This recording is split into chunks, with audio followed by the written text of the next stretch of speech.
Hello, Professor.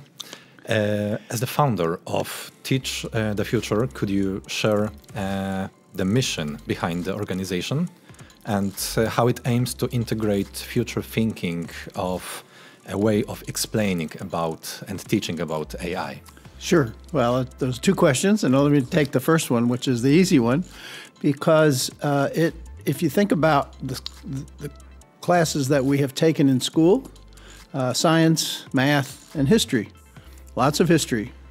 We study a lot about the past. You probably have not, and I certainly did not, know anything or learn anything about the future when I was in school. We're trying to correct that.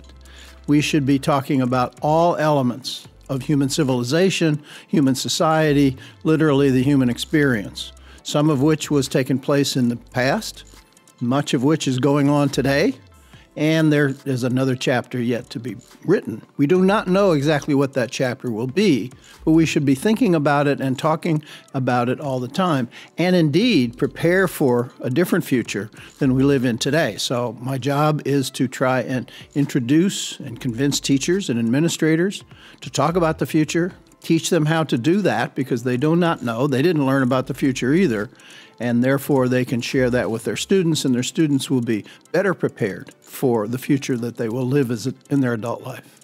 They don't know, but you do. Yes. So how do you do that? We start with change, and we say there are two ways the future changes. One is what the world does, and the other is what we do. We being individuals, communities, nations, whatever. We call the first inbound change. It happens to us. It's like if you are the home team in a football game, you host the visiting team. Well, the visiting team is inbound. You say, we're going to play you. You can't say, oh, we're not playing you. You're too good. We don't like you. No, you have to play who shows up. And so you play that. But we have also strategies. We have plays. We have talent and time to be ready and play well. So the future, the outcome of the game, is always an interaction between what the world does and what we do about it. It sounds easy with the team and play. How do you do that with AI, which is changing day after day? AI is an inbound change. I'm not creating any AIs. I'm not an engineer. I'm not a software programmer.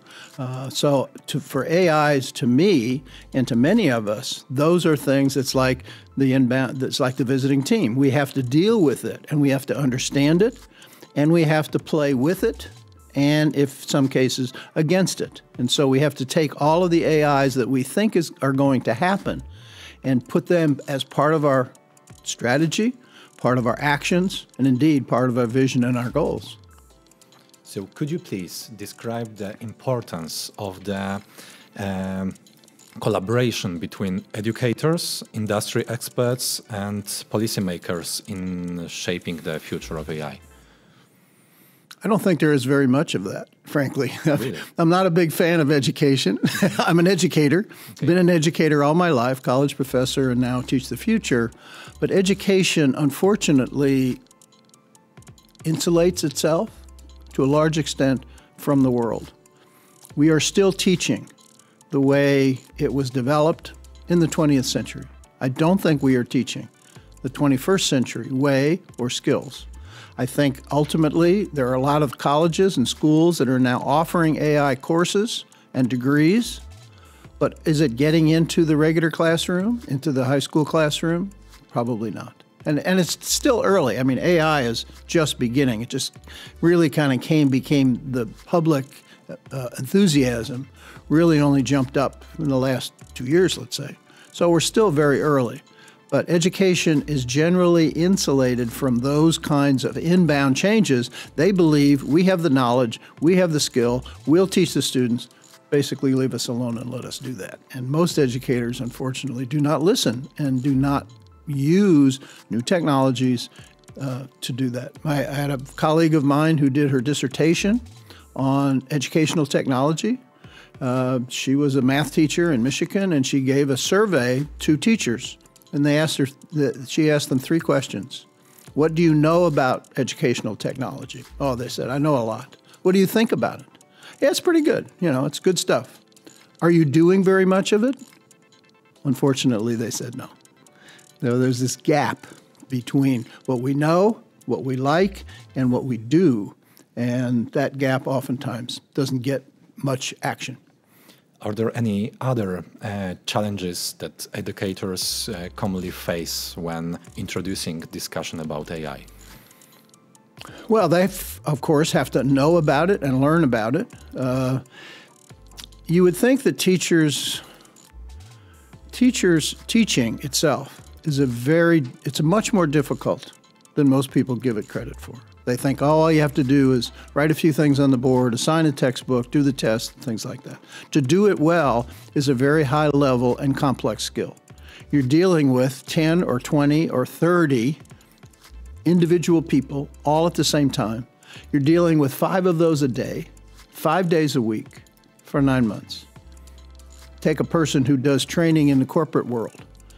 Are they really working 5 hours a day in front of the audience all of those days? Of course not. So it's a tough job. It's a hard job.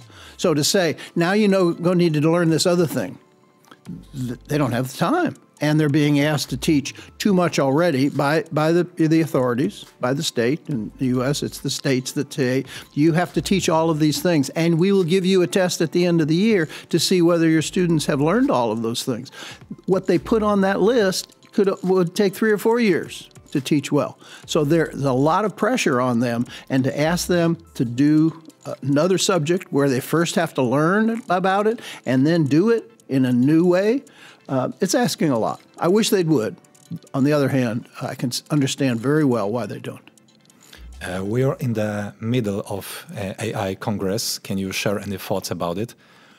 Was any lecture inspiring for you? Professor Lewis' talk yesterday was outstanding. It got me to change my whole talk, which is later this morning. Yes, I realized how little I knew. I was going to talk about, I have started to do the preparation, the learning about AI. I started actually, we had a conference here in April, and there was some AI in it. It wasn't quite as dedicated to AI, but a lot of the same topics came up. So I used a little AI in that. I used ChatGPT to help with my presentation. It was okay. I didn't do it very well. Last week, in preparing for this conference, I said, well, I should talk more about and learn more about. And I've been chatting with ChatGPT all week. I'm so new and don't know what I'm doing. That's the way everybody starts a new skill. We start at the bottom and work our way up. So it has really motivated me to get involved in this new technology. Professor Bishop, it was a pleasure. Thank you a lot. It's my pleasure too. Thank you very much, Mark.